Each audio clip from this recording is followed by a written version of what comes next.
Hi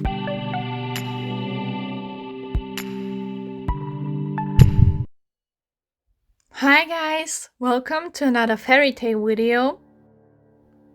Today's one I'm really curious about. I'm almost always thinking of something completely different than it is, but I'm very curious anyway. So let's start. The Wolf and the 7 Kids. Ooh, guys, I think I know this one. Anyway, let's start. A goat had 7 young kids, whom she loved very much and carefully protected from the wolf. One day, when she had to go and fetch some food, she called them all together and said, "Dear children, I must go out to find some food.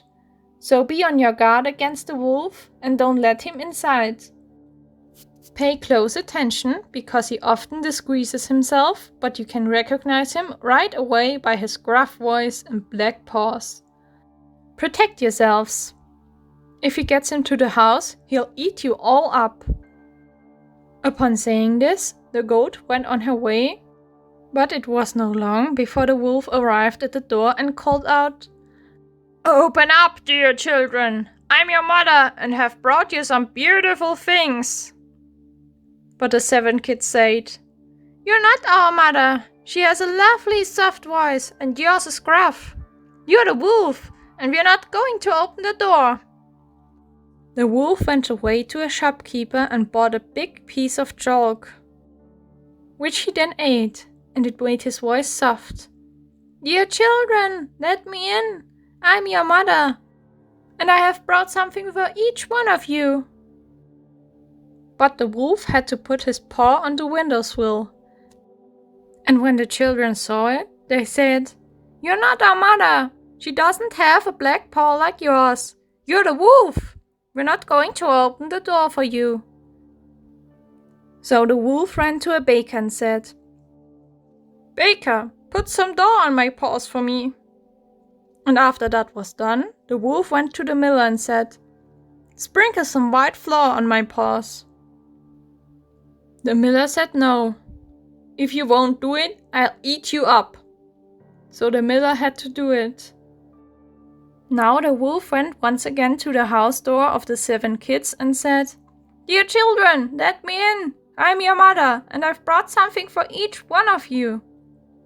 The 7 kids wanted to see the paws first, and when they saw that they were Snow White and heard the wolf speak so softly, they thought he was the mother and opened the door.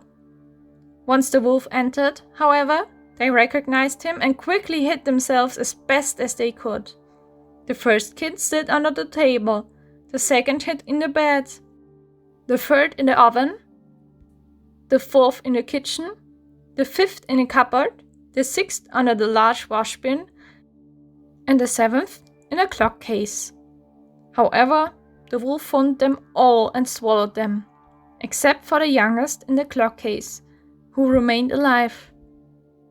When the wolf had satisfied his craving, he went off. Shortly thereafter, the mother goat came home, and oh, what a terrible sight. The wolf had been there and had devoured her dear children. She thought they were all dead, but then the youngest jumped out of the clock keys and told her how everything had happened. In the meantime, the wolf, who was stuffed, had gone to a green meadow where he had himself lay down in the sun and fallen into a deep sleep.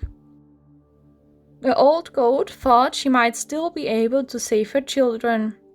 Therefore, she said to the youngest kid, "Take the scissors, a needle and a thread for me." After she left the house, she found the wolf lying on the ground in the meadow and snorting. "There's the nasty wolf," she said, and inspected him from all sides. "There he is after eating my 6 children for supper. Give me the scissors. Oh, if only they were still alive inside of him." Then she cut his belly open, and the 6 kids that had been swallowed whole by the gluttonous wolf jumped out and were unscathed. Immediately she ordered them to gather large and heavy stones and bring them to her. Then she filled his stomach with them, and the kids sewed him up again and hid behind a hedge. When the wolf had finished sleeping, he felt that his stomach was very heavy and said, "It's rumbling and fumbling in my belly.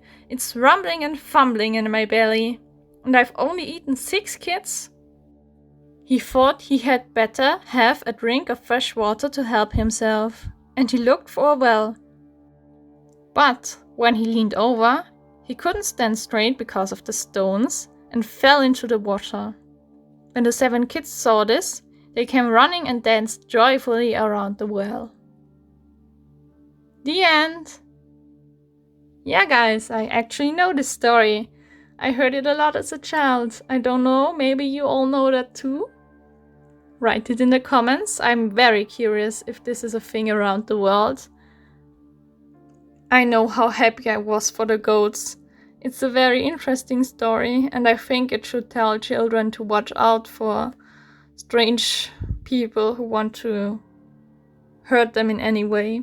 It helped me as a kid to be extra smart when dealing with strangers. Yeah, I hope you had fun with the story. If you like to, you could leave a like or subscribe or anything. You know I don't like to ask for that, but you know the option is there. And yeah then, thank you guys, and we will see each other in my next video. Bye!